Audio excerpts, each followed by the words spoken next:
আচ্ছা আচ্ছা, তাহলে আমাদের ক্লাসের টপিক কি? Replication of virus. ভাইরাস কিরমভাবে একটা ভাইরাস থেকে দুখানা বা চারখানা আরও ভাইরাস হয় সেগুলো আজ জানবো। দেখো, এই যে ভাইরাসের রেপ্লিকেশনের না কিছু ফেজ রয়েছে, সেই ফেজগুলোর নাম আগে জেনে নিই, তারপরে ডিটেলসে জানবো। দেখো, প্রথমে কি অ্যাডসর্পশন, বানান ভালো করে দেখবে, ডি বি নয়, এটাকে কি বলা হয়? অ্যাটাচমেন্টও বলে। তারপর হচ্ছে পেনিট্রেশন, আনকোটিং, বায়োসিনথেসিস, ম্যাচুরেশন আর রিলিজ। এখানের মধ্যে অ্যাটাচমেন্ট, পেনিট্রেশন, এই কথাগুলো তোমরা শুনেছো। শুধু আনকোটিং আর বায়োসিনথেসিস এই দুটো কথা এখনও মানে অজানা রয়েছে। ম্যাচুরেশন, রিলিজ এগুলো শুনেছো। এই বায়োসিনথেসিস কি, এগুলোই ভালো করে জানবো। দেখো, আর ওগুলোও জানবো। দেখো, শুরু করে দিচ্ছি। প্রথমে কি রয়েছে? অ্যাডসর্পশন আর অ্যাটাচমেন্ট। দেখো, এই একটা ভাইরাস রয়েছে। এই ভাইরাস কি করলো? একটা হিউম্যান সেলকে বা কোনো হোস্ট সেলকে আমাদের অ্যাটাক করলো। এটা আমাদের সেল, এই যে বড় এটা, এটা হচ্ছে আমাদের সেল। এটাকে অ্যাটাক করলো। অ্যাটাক করার ফলে কি হলো? এই যে এখানে ফার্স্টে কি হলো? অ্যাটাচমেন্ট হচ্ছে, এটাকে অ্যাডসর্পশন আমরা অ্যাটাচমেন্ট বলে এইখানটায়, এই প্রসেসটা। তাহলে হলো 1 নম্বর প্রসেস অ্যাটাচমেন্ট, মানে আমাদের হোস্ট সেলে ভাইরাসটা এসে লাগলো। তারপর কি? পেনিট্রেশন। পেনিট্রেশন মানে কি? দেখো, এই যে লাগলো, এবার এর যে জিনোম রয়েছে, আচ্ছা ভাইরাসের জিনোমে কি থাকতে পারে? ডিএনএ না আরএনএ, নাকি দুটোই, নাকি একটা যে কোনো? ডিএনএ আর আরএনএ যে কোনো একটাই থাকবে। ঠিক আছে, ডিএনএ বা আরএনএ যেটা রয়েছে সেটা এখানে পেনিট্রেট করে দিচ্ছে। এখানে দেখো আরএনএ রিলিজ হচ্ছে, ডিএনএও হতে পারে। এটা হলো পেনিট্রেশন, আমাদের 2 নম্বর স্টেপ হলো। তাহলে প্রথম স্টেপ কি? অ্যাটাচমেন্ট বা অ্যাডসর্পশন। তারপর কি? পেনিট্রেশন, মানে এর জিনোমটাকে পেনিট্রেট করে দিচ্ছে। কোথায়? না আমাদের হিউম্যান সেলে। তাহলে দুখানা বোঝা গেছে, দুখানা স্টেপ হয়ে গেল কিন্তু। আচ্ছা, এর পরের স্টেপে কি রয়েছে? আনকোটিং আর বায়োসিনথেসিস। ওটা ভালো করে এবার দেখবো আনকোটিং জিনিসটা কি বলছে। এখানে যে আমাদের আরএনএটাতে এলো, এখানে একটা ছবিতে একটু ভুল আছে। দেখো, আরএনএ কোথায় থাকে? ক্যাপসিডের ভেতরে থাকে। তো এরা এই ক্যাপসিডটা শুধু ঢুকলো, তারপরে ক্যাপসিডটা আস্তে এবার ভেঙে যাবে, এটাকে রিলিজ করে দেবে আমাদের মানে ভাইরাসের যে জিনোম রয়েছে সেটাকে রিলিজ করে দেবে, এগুলোকে ভেঙে দেবে, আনকোট করে দেবে ক্যাপসিডটাকে। এই স্টেপটাকে বলা হয় আনকোটিং। এখানে দুটো একেবারে দেখিয়েছে আনকোটিংটাকে, মানে আনকোটিং আর পেনিট্রেশন একসাথে দেখিয়েছে। তাহলে আনকোটিংটা বোঝা গেল। এটাতে হলো 3 নম্বর স্টেপ। মানে কি? ক্যাপসিডের ভেতর তো থাকে আমাদের জিনোম, ক্যাপসিডটাকে ভেঙে দিচ্ছে, ক্যাপসিডটা ভেঙে গিয়ে সেখান থেকে আরএনএ বা ডিএনএটা বেরিয়ে আসছে, আনকোট হয়ে যাচ্ছে। এখানে হলো আনকোটিং। এরপর কি? বায়োসিনথেসিস। দেখো এবারে কি করছে, এবার এখানে আমাদের অনেক অর্গানেলস রয়েছে। কি রয়েছে? এটা হচ্ছে মাইটোকন্ড্রিয়া, এগুলো কি? Golgi apparatus. এখানে দেখো, তারপর হচ্ছে ইআর, এন্ডোপ্লাজমিক রেটিকুলাম, আছে এখানে আসছে। এরপরে কি হচ্ছে?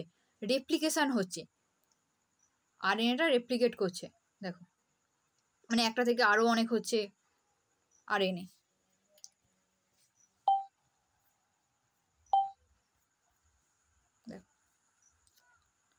এখানে কি হচ্ছে? নতুন ভাইরাসের অ্যাসেম্বলি হচ্ছে। এখানে অনেক মানে স্টেপ জাম্প করেছে। আরএনএ আসলো, নতুন ভাইরাস হচ্ছে। কিরমভাবে হচ্ছে এটা আমরা জানবো। এখানে হবে বায়োসিনথেসিস কথাটা আসবে, নিচের ছবিটা দেখে ভালো বুঝতে পারবে। এন্ডোসাইটোসিস পদ্ধতিটাই ঢুকছে কিন্তু। সাইটোসিস, তারপর হচ্ছে ফ্যাগোসাইটোসিস, পিনোসাইটোসিস, এগুলো মানে এগুলোতে ক্লিয়ার ধারণা রয়েছে কোনটা এন্ডোসাইটোসিস হবে, তারপর কোনটা পিনো হবে, কোনটা ফ্যাগো হবে। না থাকলে বলো, এগুলো কিন্তু ইম্পর্টেন্ট, নাহলে এগুলো বুঝতে পারবে না। আচ্ছা, পিনোসাইটোসিস কাদের হয়, মানে কিরকম বস্তু থাকলে হবে? যখন কোনো তরল খাদ্যবস্তু গ্রহণ করা হয় কোনো সেল দ্বারা, সেটাকে বলে পিনোসাইটোসিস। লিকুইড হবে, ফ্যাগোসাইটোসিস কি হবে? সলিড হবে। এন্ডোসাইটোসিস কি? এই ভেতরে যে ঢুকছে, এরকম ভাবে যে ঢুকছে রয়েছে, এরকম ভাবে সেলের ভেতর ঢুকে নিচ্ছে, এটা কি হচ্ছে? এন্ডোসাইটোসিস। দেখো, এন্ডোসাইটোসিস ঢুকলো, এরপর কি? রিলিজ হচ্ছে আরএনএ। এটা কি বললাম? আনকোটিং বললাম। এরপরে কি হচ্ছে? দেখো, আরএনএ পলিমারেজ, এ কি করছে? আরএনএ কে রেপ্লিকেট করে দিচ্ছে। অনেক আরএনএ হয়ে গেল, একটা থেকে অনেকগুলো হয়ে গেল, কিসের মাধ্যমে? আরএনএ পলিমারেজের মাধ্যমে এ পলিমারাইজেশন করে দিচ্ছে। এরপরে কি হচ্ছে? ট্রান্সলেশন হচ্ছে। ট্রান্সলেশন কিরমভাবে হয়? প্রোটিন থেকে এমআরএনএ থেকে কি হচ্ছে? প্রোটিন হচ্ছে। এটা হচ্ছে ট্রান্সলেশন। দেখো, এমআরএনএ থেকে এগুলো সব এমআরএনএ, এখান থেকে কি হচ্ছে?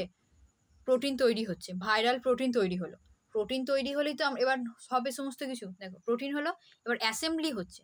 এই টার্মটা অ্যাসেম্বলিটাই হচ্ছে আমাদের বায়োসিনথেসিস। সিনথেসিস মানে কি? নতুন কিছু তৈরি হওয়া। অ্যাসেম্বলি মানে কি? ঠিকঠাকভাবে, মানে সমস্ত কিছু অ্যাসেম্বলি মানে হচ্ছে অ্যারেঞ্জ করা, ঠিকঠাকভাবে সাজানো। বায়োসিনথেসিসে এটাই হয়। এখানে নিশ্চয়ই একটা আরবিসি হচ্ছে না, একটা আরএনএ হচ্ছে না, অনেক হচ্ছে। দেখো ছবিটা আঁকি, এখানে হলো মানে অ্যাসেম্বলি হচ্ছে, তারপরে কি নতুন একটা জিনোম তৈরি হবে, ভাইরাস তৈরি হবে, বেরিয়ে যাবে। ছবিটা আমি আঁকি, নাহলে বোঝা যাবে না। দেখো,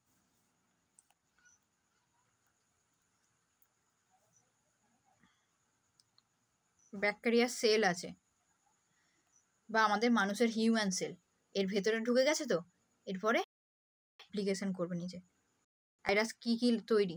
ক্যাপসিড থাকে, তারপরে কি আরএনএ থাকে, তারপর কি এখানে ফাজ ভাইরাসে মনে রাখো, এরকম থাকে, এর এরকম পাগুলো থাকে, এরকম, মানে এরকম অনেক হবে। মানে এদের পার্টসগুলো, যে সমস্ত এদের অঙ্গগুলো মানে পার্টস রয়েছে না, পার্টসগুলো অনেক তৈরি হচ্ছে। এটা কোথায় হয়? বায়োসিনথেসিসে। মানে অনেকগুলো এরকম এদের পার্টস তৈরি হলো, তারপর স্টেপে কি হচ্ছে? এগুলো একে একে ঠিকঠাকভাবে সাজবে। ফাজ ভাইরাস হচ্ছে।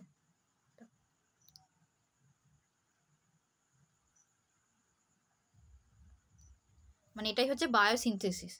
তাহলে কি হলো? এবার আমরা দুখানা নতুন ভাইরাস পেয়ে গেলাম। যেমন ভাইরাস হয় তেমন কীভাবে পেলাম? বায়োসিনথেসিস পদ্ধতিতে পেলাম। এদের সমস্ত পার্টসগুলো তৈরি হলো, তারপরে এরা কি অ্যাসেম্বলি হলো। এই প্রসেসটাকে বলা হচ্ছে বায়োসিনথেসিস। তাহলে বায়োসিনথেসিসটা বোঝা গেছে, এটা মানে কি হচ্ছে? এদের পার্টসগুলো তৈরি হচ্ছে, আর ওগুলো ঠিকঠাকভাবে সাজে। যেমন একটা সাইকেলের তো অনেক অংশ থাকে, হ্যান্ডেল থাকে, কেরিয়ার থাকে, সিট থাকে, সামনে আবার লাইট থাকে, ব্রেক থাকে, চেন থাকে, টায়ার টিউব থাকে, সমস্ত পার্ট থাকে। কি করে? আগে ওগুলো তৈরি করা হয় কোনো একটা সাইকেল কারখানায়, তারপর কি করে? সেগুলোকে একসাথে জোড়া হয়, ঠিকঠাকভাবে সাজানো হয়। এই সাজানোটাকেই হচ্ছে বায়োসিনথেসিস বলতে হচ্ছে এই পদ্ধতিটা। এরপরে কি হয়? সেটা আবার ম্যানুফ্যাকচার করা হবে ঠিকঠাকভাবে, তারপর সাপ্লাই করা হবে, ওইগুলোই। এবার তাহলে কি হবে? এবারে কি হবে? বাইরে বেরিয়ে যাবে। কোথায় যাবে? অন্য একটা সেলে যাবে। এরপরে লাইসিস ঘটাবে, তৈরি হয়ে গেল, এবারে লাইসিস ঘটিয়ে বেরিয়ে আসবে। এটাই হচ্ছে ম্যাচিউর হবে, তারপরে হচ্ছে লাইসিস হবে, রিলিজ হবে। লাইসিস মানে কি? সেলটাকে ভেঙে চলে আসবে, এটাই রয়েছে এখানে। অ্যাসেম্বলি হয়ে গেল ঠিকঠাকভাবে, এরপরে বেরিয়ে আসছে কি পদ্ধতিতে? এক্সোসাইটোসিস। প্রথমটা কি ঢুকেছিল কি পদ্ধতিতে? এন্ডোসাইটোসিস, আর এটা এক্সো। এটাই মাথায় রাখতে হবে। একটা ভাইরাস শরীরে ঢুকলো, সেখান থেকে 4-5টা আরও বেশি ভাইরাস বেরোচ্ছে। এটাই হচ্ছে ভাইরাসের রেপ্লিকেশন। তার প্রথমে কি হলো? প্রথম স্টেপটা অ্যাটাচমেন্ট, তারপরে কি হলো? পেনিট্রেশন, তারপরে আনকোটিং, তারপরে হচ্ছে কি বায়োসিনথেসিস, ম্যাচুরেশন, রিলিজ। বোঝা গেছে এই প্রসেসগুলো? এখানে এটাই দিয়েছে। নতুন ভাইরাস অ্যাসেম্বলি হলো, তারপর ওরা বেরিয়ে আসছে, একটা ঢুকলো আর এতগুলো সব বেরোচ্ছে। এটাই হচ্ছে ভাইরাসের রেপ্লিকেশন। বায়োসিনথেসিসটা মাথায় রাখবে। পার্টসগুলো তৈরি হলো, তারপরে সেগুলো ঠিকঠাকভাবে অ্যারেঞ্জ হচ্ছে, অ্যাসেম্বলি হচ্ছে, তারপর ম্যাচুরেশন, তারপর লাইসিস, রিলিজ হচ্ছে। এটাকে লাইটিক সাইকেলও বলা হয়। দুখানা সাইকেল থাকে, লাইটিক আর লাইসোজেনিক। এটা হচ্ছে লাইটিক। লাইসোজেনিকটা এবার বলবো, এটা বোঝা গেছে কি বলো? হ্যাঁ হ্যাঁ, বোঝা না গেলে বলবে। এটা হলো লাইটিক হলো। এবার লাইসোজেনিক কি? লাইসোজেনিক জানো কেউ? জানলে বলো একটু, তাহলে সুবিধা হবে আমার। জানো লাইসোজেনিক? নাম শুনেছো আগে? হ্যাঁ বা না? হ্যাঁ নাম শুনেছি, জানতাম, কিন্তু ভুলে গেছি প্রসিডিওরটা। আচ্ছা, ভাইরাসের তো ঢুকে গেল, মানে ভাইরাসের জিনোম তো ঢুকে গেল, এই হোস্ট সেলের জিনোমের সাথে তো অ্যাটাচ হলো, নতুন এবার হচ্ছে তো, এবার এইখানে একটু প্রবলেম হয়ে যায়। দেখো কি প্রবলেম হচ্ছে, লাল এতে আঁকছি হচ্ছে ভাইরাসেরটা, এই সেলের ভেতর ঢুকে গেল। এবার এটা হচ্ছে ভাইরাসের জিনোমটা ধরো,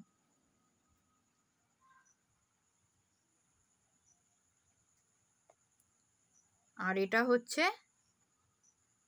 আমাদের হোস্ট সেলের যেটা, বা উল্টো ধরো, লালটা ধরে নাও হচ্ছে হোস্ট সেলের, যেহেতু হোস্ট সেল ওই রঙের এই জন্য, আর সবুজটা হচ্ছে ভাইরাসের। এবার পরের স্টেপে কি হবে,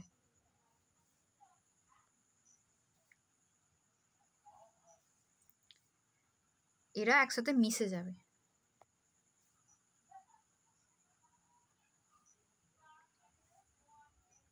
মানে এরা একই রকম, এরা মিশে গেল, তাহলে কি হলো, একটা নতুন ধরনের তৈরি হলো। এবার ভাইরাস যখন ওদের অ্যাসেম্বলিটা হচ্ছে না, অ্যাসেম্বলির বায়োসিনথেসিস হচ্ছে খুব ইম্পর্টেন্ট।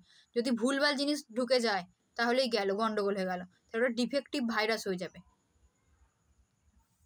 এবার এর আরএনএতে কি হবে, এর আরএনএতে দুটোই থাকবে, মানে এর যে জিনিসটা হবে না জেনেটিক ম্যাটেরিয়াল, এটা দুটোই থাকবে যেহেতু মিশে গেল। এখানে কি হয়, যদি আমার একটা প্রশ্ন ছিল, হ্যাঁ বলছিলাম কি এখানে যে দুটো মিশছে, এটা কি মিশছে? ওদের জিনোম,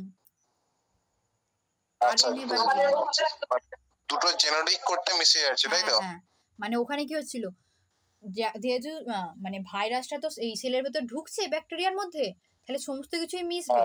আর এদের জিনোমগুলো যখন মিশছে, সেইটাকে বলা হচ্ছে লাইসোজেনি সাইকেল, সেই সাইকেলটা। আর নর্মাল যেটা হচ্ছে বেরিয়ে আসছে লাইসিসও, সেটা হচ্ছে লাইটিক সাইকেল। ওটাতে পুরো সেলটাই ড্যামেজ হয়ে যাচ্ছে, তাই তো? হ্যাঁ হ্যাঁ, ওটা লাইটিক। আর লাইসোজেনি হচ্ছে যখন এদের জিনোমগুলো মিশছে। এবার জিনোমগুলো মেশার সময় যখন মানে একে অপরের সাথে মিশে যাচ্ছে, সেটাও তো একটা ভাইরাসের মধ্যে যাচ্ছে, সেই জিনোমটা, সেই ভাইরাসগুলো হয়ে যাবে ডিফেক্টিভ। এরা নিজেদের মানে ভাইরাসের সত্তা হারিয়ে ফেললো, এরা আর রেপ্লিকেশন করতে পারবে না।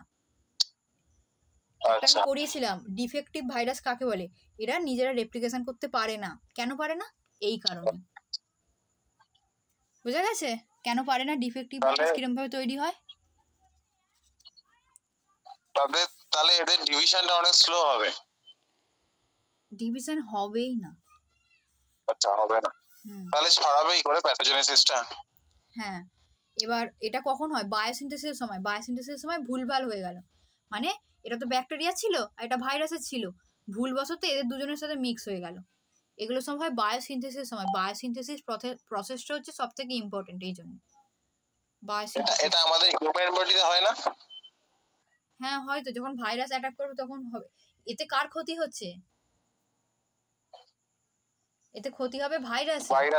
হ্যাঁ, ভাইরাসের ক্ষতি হবে। এটা যে কোনো হোস্ট সেল হতে পারে, bacteria, virus, bacteria, human body, যে কোনো।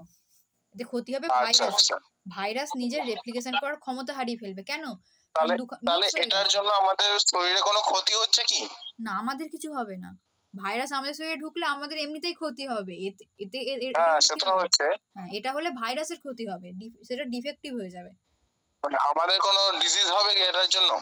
না, আচ্ছা, এতে ভাইরাসের যা হওয়ার ভাইরাসের হবে, আমাদের কিছু হবে না, হোস্টেলের কিছু হবে না। হোস্টেল এমনিতেই ক্ষতিগ্রস্ত হচ্ছে, কারণ তার মধ্যে ডিজিজটা তো হচ্ছে না, এই জন্য। মানে ডিজিজটা হচ্ছে কিন্তু এক্সট্রিম হচ্ছে না, তাই তো?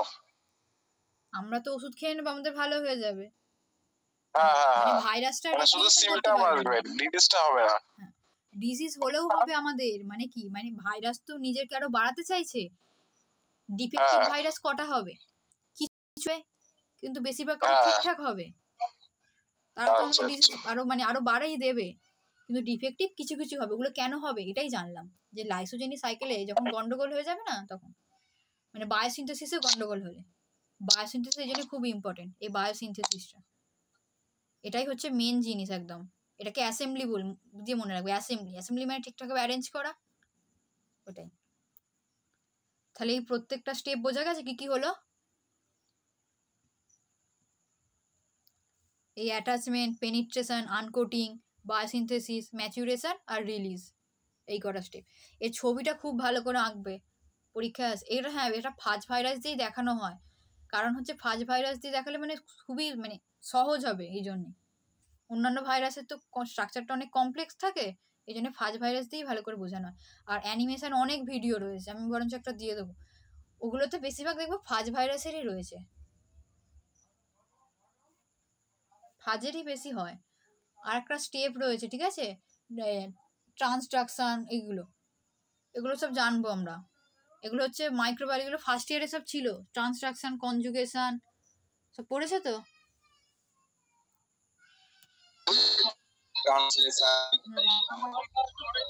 এবার ট্রান্সডাকশনের সাথে এটার মিল আছে অনেক, অনেক কি পুরোটাই ট্রান্সডাকশনে তো এইটাই হয়। দেখ, তাহলে এটা হয়ে গেল। এই ছবিটা করবে, এটা খুব ভালো আছে, এছাড়াও আরো অনেক ছবি পাবে। দেখো আজকে এইটুকুই, এরপরে পরের টপিকটায় যাচ্ছি। এবার অ্যাপ্লিকেশনটা আগে জানতে হলো, কারণ হচ্ছে এরপরে যেটা জানবো সেটা হচ্ছে বাল্টিমোর ক্লাসিফিকেশন।